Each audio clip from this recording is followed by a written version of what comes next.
Hello दोस्तों, कैसे हैं आप सब लोग। आई होप कि आप लोग सब अच्छे होंगे और मन लगा के पढ़ाई कर रहे होंगे। कई लड़कियां रहती हैं, मेरे मन में आज ऐसे ही ख्याल आया कि बहुत सारी महिलाएं रहती हैं जिनकी शादी हो गई है। वो शादी से पहले कुछ करना चाहती हैं, बट शादी के बाद वो कुछ कर नहीं पाती हैं।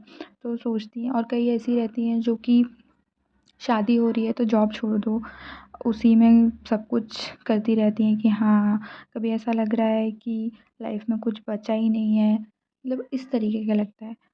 तो मतलब कि और कई लोग रहते हैं तो ऐसा बोलते हैं कि हाँ, मुझे टॉर्चर करते हैं, मेरे को ये मतलब अच्छा नहीं लगता घर में, या इस तरीके से बहुत सारे लोग होते हैं जो कि बोलते हैं।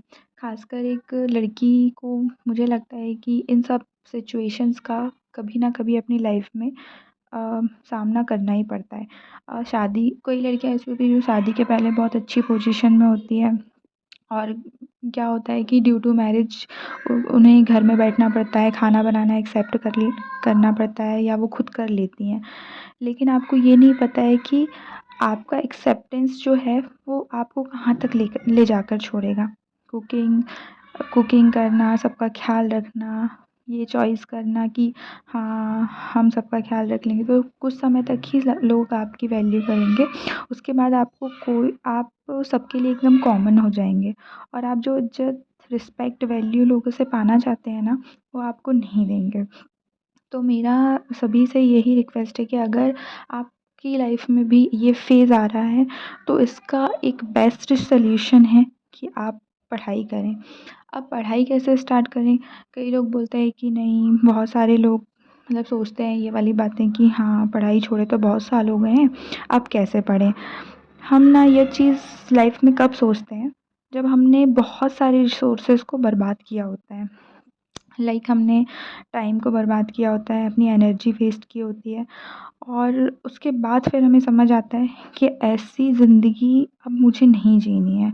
अब मुझे भी सक्सेसफुल होना है, और अब मुझे भी अपनी लाइफ में बदलाव चाहिए।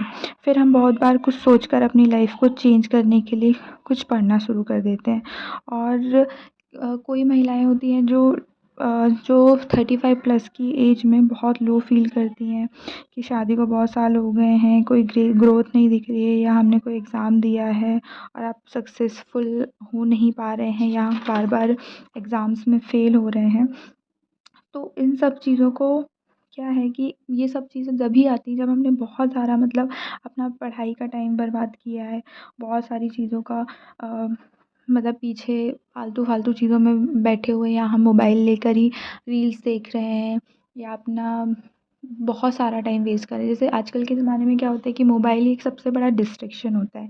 मोबाइल में तो हर कोई ऐसा है कि बिल्कुल उसी के अंदर अंदर रहता है, वो किसी की रील्स देख रहे हैं, उसमें अपना टाइम बर्बाद कर रहे हैं, कभी फ़िल्म देख रहे हैं, कभी टीवी। पहले तो ऐसा था कि टीवी के कारण होता था, अब मोबाइल, हर किसी की पहली चॉइस मोबाइल ही हो गई है।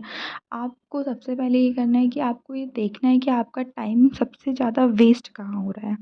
जहाँ पे आपका टाइम वेस्ट हो रहा है ना, तो आप उन चीज़ों को धीरे-धीरे करके कम करना शुरू कर दीजिए। जैसे ही आप इन सब चीज़ों को कम करेंगे ना, तो आगे आपका अपने आप चीज़ें और अच्छी होती चली जाएँगी। अब दूसरी चीज़ आती है कि हम पढ़ाई की शुरुआत कैसे करें?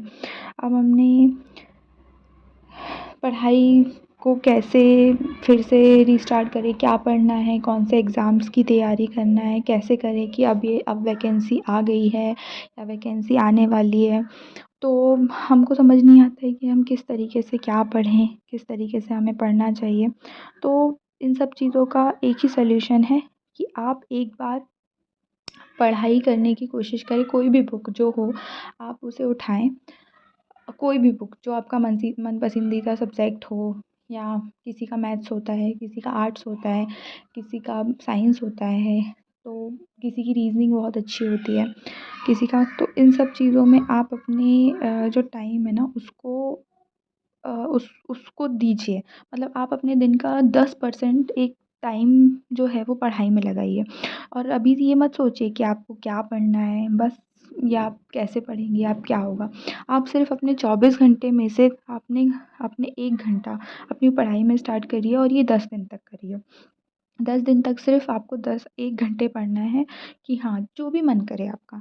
जैसे आपने कोई भी एनसीईआरटी उठा ली, एनसीईआरटी में क्या होगा कि आप पढ़ना स्टार्ट करेंगे तो आपको समझ में आने लगेगा अपने सब्जेक्ट से रिलेटेड जो आपने ग्रेजुएशन में किया हो, 12th में किया हो, जिस भी सब्जेक्ट से आपने ग्रेजुएशन किया है, जो आपको सबसे बेस्ट आपको पसंदीदा सब्जेक्ट था, वो वाली बुक आप उठाइए एनसीईआरटी की और आप उससे पढ़ना स्टार्ट करिए।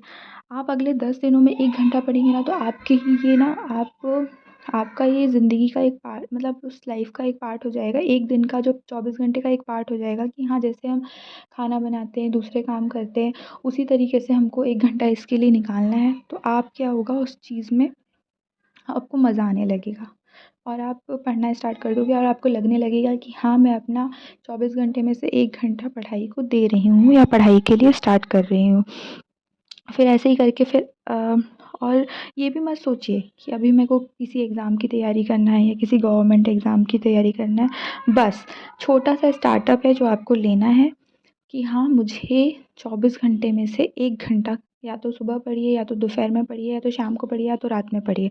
बट आपको 1 घंटा पढ़ना ही है, पढ़ना है। बस आपको यही करना है। तो इतना करने के बाद क्या होगा कि आप जो है ना अ, आपको अब समझ में आने लगेगा, आपको ना दिलचस्पी आने लगेगी पढ़ाई में कि आप क्या कर रहे हैं, क्या नहीं कर रहे हैं। और आप इसके साथ-साथ फिर आप क्या होगा कि अगले मतलब जो नेक्स्ट 11 से 12 दिन है, उसमें आप 2-2 घंटा पढ़ाई स्टार्ट करिए कि हाँ, मुझे 2 घंटा या तो सुबह 1 घंटा, शाम को 1 घंटा ऐसे 2 घंटा कर लीजिए या रेगुलरली 2 घंटा पढ़ लीजिए। ऐसे करते-करते अपना अपना टाइम बढ़ाइए। तो 10 दिन स्टार्टिंग के, फिर 10-11 दिन ऐसे तो 20 दिन, ऐसा करते-करते आप 1 महीने में खुद ही देखेंगे कि आपकी ना रुचि पढ़ाई में बढ़ने लगी है और आप एक हाउसवाइफ़ से आप एक एस्पिरेंट बन गए हैं कि हाँ। और आपको पढ़ाई के अलावा फिर कुछ अच्छा नहीं लगेगा। अगर आप सोचेंगे भी ना कि आज मेरा कुछ अधूरा-अधूरा सा लग रहा है, क्योंकि क्या अधूरा सा लग रहा है, अगर कभी आपने पढ़ाई नहीं किया, किसी दिन आप पढ़ाई करना भूल गए या पढ़ाई नहीं की, तो आपको ऐसा लगेगा कि अरे मैंने तो कुछ पढ़ा ही नहीं आज, मुझे तो मन ही नहीं किया पढ़ने का या कुछ तो छूटा हुआ है। तो ऐसे ही आप क्या थोड़ा-सा अपने आप को उस चीज़ में ढालिए। फिर जब आप एक एस्पिरेंट बन जाएँगे ना, तो फिर आप सोचिए कि मुझे कौन से एग्ज़ाम की तैयारी करना है, कैसे करना है। तो अभी रिसेंट में हमारे यहाँ पे ईएसबी ने बहुत सारी जॉब्स के लिए कैलेंडर जारी किया है। तो आप लोग उस ईएसबी का कैलेंडर देख के आप अब फिर डिसाइड कीजिए कि क्या मैं इस जॉब की तैयारी कर सकती हूँ या इस जॉब के लिए क्या मैं अपने आप को फुल टाइम दे सकती हूँ या जो भी है कि मैं कैसे करूँगी इसको। तो उस तरीके से करिए। तो अभी एमपी महिला पर्यवेक्षक है, बहुत बड़ी वैकेंसी है। इसके अलावा आईटीआई टीओ का भी एग्ज़ाम होने ही वाला है और आईटीआई टीओ तो कंप्यूटर से रिलेटेड है, जिसमें 75 मार्क्स का तो पूरा ट्रेड आता है और कंप्यूटर ट्रेड की बात कर रही हूँ मैं। ट्रेड आता है, बाकी 25% तो नॉर्मल ही रहता है और फिर वर्ग 1, वर्ग 2, वर्ग 3। तो आप बहुत जल्दी ये सब चीज़ों को अगर करेंगे ना, पढ़ाई करने की कोशिश करेंगे और आप हर दिन निरंतर प्रयास करेंगे ना और धीरे-धीरे आप स्टार्टअप करेंगे ना, अपनी पढ़ाई को मैनेज करेंगे ना अपने घर के काम के साथ-साथ, तो मुझे नहीं लगता कि आपको सक्सेसफुल होने से कोई भी रोक पाएगा। तो शादी के बाद ऐसा नहीं है कि कोई पढ़ाई नहीं करता है या शादी के बाद किसी की जॉब नहीं लगती है। बहुत सारी ऐसी महिलाएँ हैं, बहुत सारे ऐसे लोग हैं जिन्होंने शादी के बाद भी सक्सेस हासिल की है और वो सक्सेसफुल हुए हैं।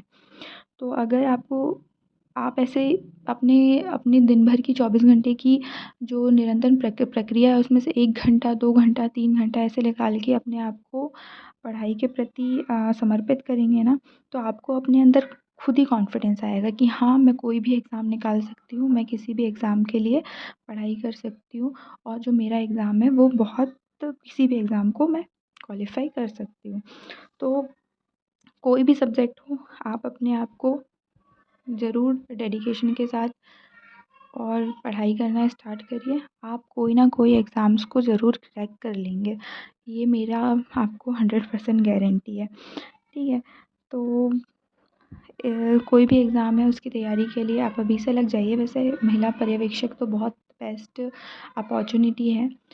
तो थैंक यू। अगर आपको ये व्लॉग अच्छा लगा होगा तो please like and subscribe my channel.